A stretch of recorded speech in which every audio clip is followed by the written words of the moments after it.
You ask Tiger to solve. This deals with linear equations with one unknown. The final result is x equals 700/3. Let's solve it step by step. Simplify the expression. Group like terms. Multiply the coefficients. Simplify the fraction. Group all constants on the right side of the equation.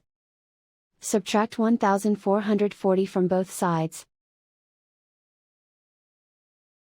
Group like terms.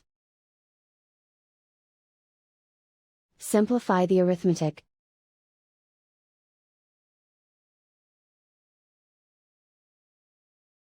Isolate the x. Multiply both sides by inverse fraction 5/72.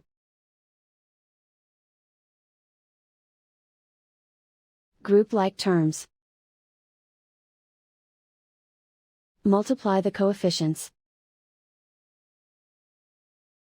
Simplify the fraction. Multiply the fractions. Simplify the arithmetic. And so the final result is x equals 700/3.